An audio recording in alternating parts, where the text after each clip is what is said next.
Welcome to Sweet Life Beat Life. We hope this video helps. You'll start inside Edge. Open the browser and sign in if needed. Make sure you have admin rights to change security settings. Once done, click the three-dot menu and choose Settings, then Privacy, Search, and Services. You're checking Smart Screen and tracking prevention so you can safely modify them. This explains why sites are blocked. Make a quick note of current values so you can return to them. Now proceed to disable the specific protection temporarily to test the site.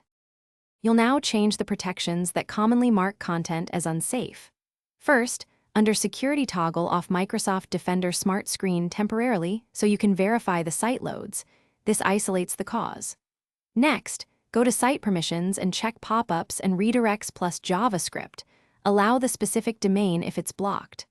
Also clear cookies and cached files for that site to remove stale flags. These steps let you test whether Edge's filters or residual data created the block. You should now test the page in an in-private window. If it loads, the problem was a setting or cached flag.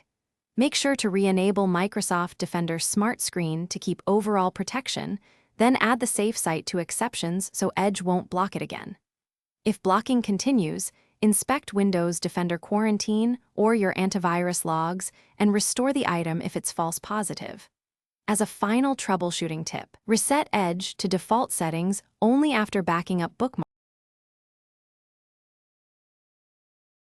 Thanks for watching. Consider subscribing if we helped you.